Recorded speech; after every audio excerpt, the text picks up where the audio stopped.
Good afternoon. Thank you all for joining us today. First, I want to thank the leadership in Congress for moving the emergency supplemental spending package forward to the President. We're hoping he'll sign it early next week. This funding will provide an additional $1.5 billion for the Department of Homeland Security for additional temporary facilities, transportation, medical care, consumables, and surge operations related to the care, custody, and processing of migrants apprehended at the border and crossing at ports of entry. I am at this point right now with the supplemental being passed. Contrary to the reporting, children in CBP custody at the border are receiving access to key supplies, including toothbrushes, appropriate meals, blankets, showers as soon as they can be provided, and medical screening. The real story I would submit to you on the border crisis and our response is about our Border Patrol agents who have chosen a career about protecting others. Border Patrol agents, supported by CBP officers, ICE enforcement and removal officers, Homeland Security Investigation Special Agents, U.S. Coast Guard medical corpsmen, public health service doctors, military professionals, and hundreds of DHS volunteers, along with dedicated NGOs and local border communities, all of whom have been working tirelessly without thanks or enough support to care for the unprecedented surge of vulnerable families and children in our care, all while still securing our border. I'm in awe of their effort and steadfast commitment.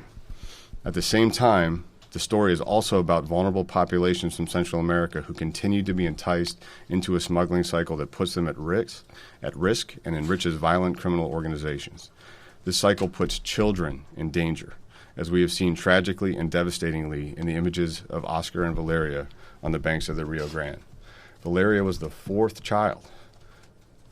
death of a child in the past week attempting to cross into the United States. The situation should not be acceptable to any of us. It should galvanize action and real debate based on what is actually happening on the border and why. And yet, here in Washington, we have collectively failed to act to address the drivers of the crisis.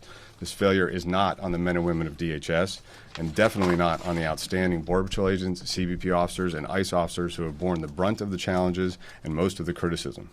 They deserve better, and so do the families and children of Central America who are being sold false promises by smugglers. Our men and women deserve the resources they need to address the humanitarian crisis that they're receiving in the supplemental. It goes a long way. But they also need the targeted changes in the immigration laws necessary to restore integrity to the immigration system at the border and our border security. Do you still support, or do you support a operation by ICE for Honduras? It's become clear that over the past 3 weeks since the administration reached a new agreement with Mexico that we've seen a substantial increase in the number of interdictions on the Mexican southern border and a sincere effort to address the transportation networks coming through Mexico. We look forward to increasing deployments of Mexico's National Guard over the coming weeks and enhanced results from their continued efforts to stem the flow. We've also worked with Mexico to initiate the expansion of the migrant protection protocols at the existing locations, and we are implementing plans to add additional locations across the border in the coming weeks.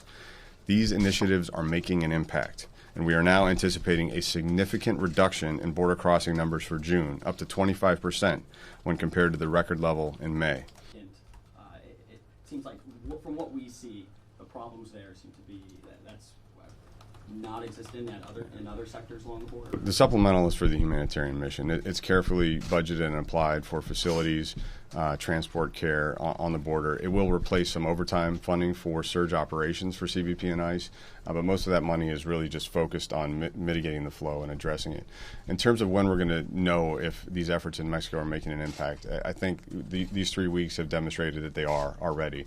That 25% decrease in June is more than we've seen in past years. We are not really tracking a seasonal pattern anymore. It's more about the pull factors, in my experience, than traditional weather or agricultural seasonal workers. This is a different situation. So I think we're going to know basically by mid-July and certainly by the end of July if these efforts are sustained and having a significant impact.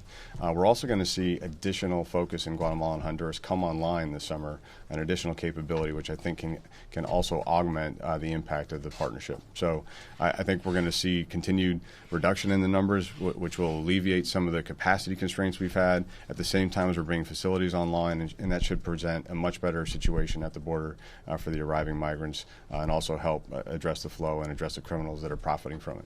Okay. Thanks, everybody. As always, if you have any additional follow-up, please don't hesitate.